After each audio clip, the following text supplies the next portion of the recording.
Hey guys, BaoZakeruga here. The recent issue of Famitsu with all the Fire Emblem if info has finally been translated, and I'm here today to bring you all of that information, while at the same time giving you my thoughts on each and every piece of it as I go along.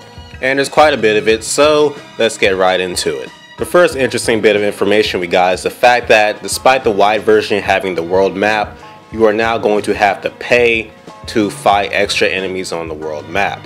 And apparently you will be able to earn money outside of battles, well, the main story, but yeah, if you want to engage in extra skirmishes now, you now have to pay a price. Me personally, I am indifferent because I really didn't grind in Awakening, at least on my first playthrough.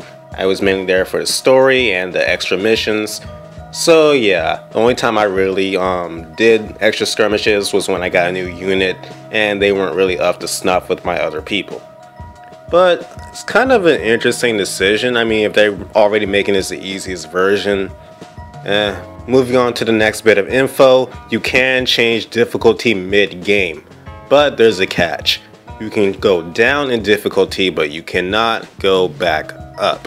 So for example, if you start out on hard classic, you could drop down to normal casual, but you cannot go back up once you do that. Me personally, I don't care because I'm just going to stick with whatever difficulty I pick in the beginning. But I don't really think this is a wise choice because you're just taking away options that don't need to be taken away from casual players who might not notice beforehand and they might get a bit pissed. So moving on, as we know, Dragon Pulse is now a thing with your royal units. You can build bridges, cause earthquakes and all that. But apparently the enemy royals can do this as well on the map. I personally love this idea, adds a new layer of strategy. Like, you think you're safe, but one of the enemy royal units can like cause an earthquake to screw you up. I love that. Now moving on to the information we have on the characters. We got their voice actors, but I'm not going to cover that. And we also got their classes. But the interesting thing is the classes are kind of interesting because on one hand, they reveal the classes, but they're in the Japanese terms and they use different names than what they already use in Japanese. So like instead of a Pegasus Knight, one of them is a Skyhorse Warrior. But in general, you can get the gist of what they are, so I will cover that. But anyways, moving on. Ryoma. His class is Kensei or Sword Saint, which should be a Sword Master.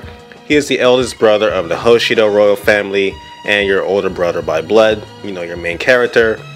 Heavily immersed in the spirit of Bushido, he is one who is extensively relied on.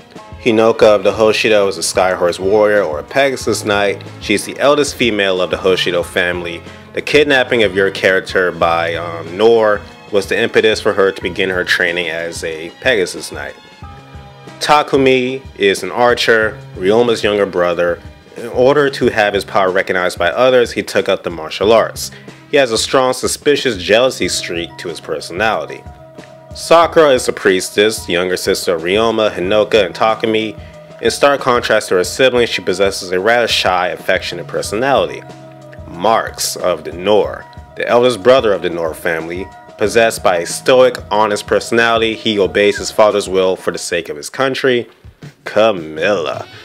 Class is a Revenant Knight, or most likely a what do you call it, Dragon Rider, Dragoon Knight. I can't remember the exact name, but you know what I'm talking about. Eldest female of the Nor family, she dotes on her sibling, your character, to the point that she would not find killing another for your sake even a tad bit distasteful. Leon, Dark Knight class. Marks his younger brother. Unlike his brother, he specializes in magic, a prodigy who accomplishes everything flawlessly. And Elise, she's a Rod Knight or healer. She's the youngest child of the Nor family, and she possesses an innocent nature. Treats your character like a true sibling despite the fact you're not related by blood. And finally we have Aqua, our mysterious blue dancer girl. This was probably the most interesting to me.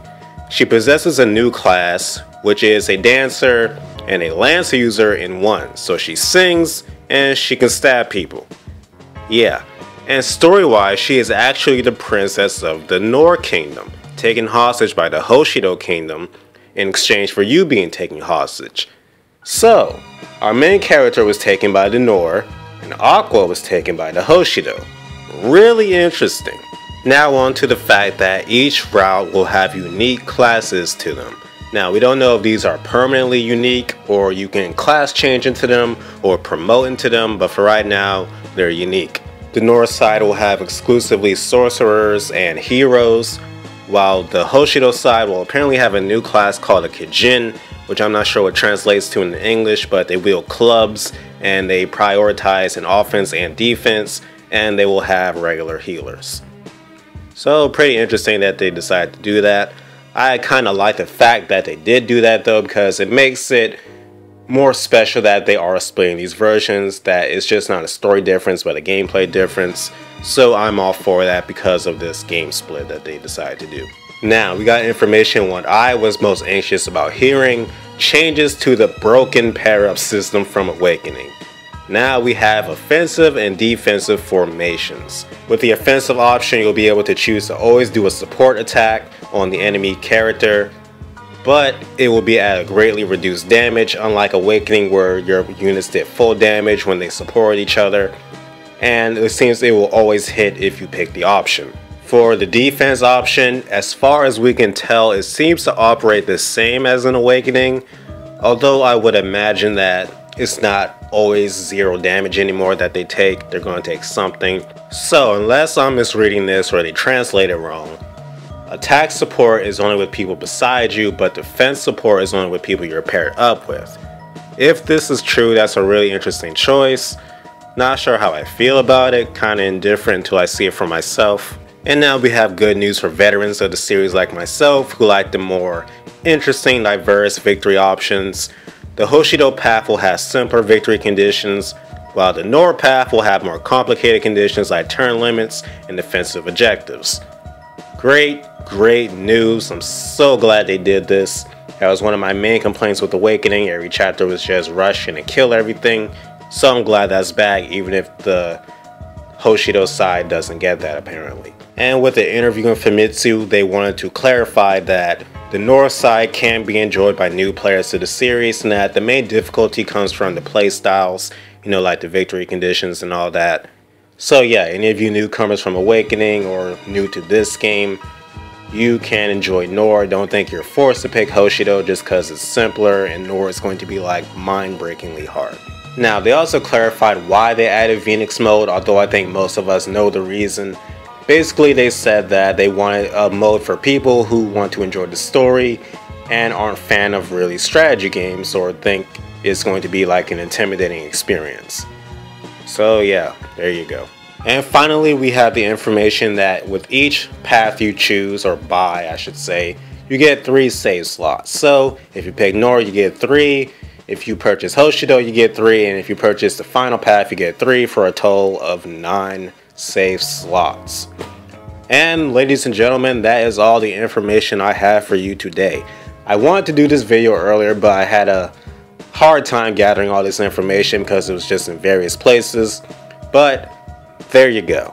Give me your thoughts in the comments on all this. I love to hear it. Do you think Intelligent Systems is doing the right thing with this game or games? Let me know what you think. Thank you guys so much for watching, and as always, have a great day.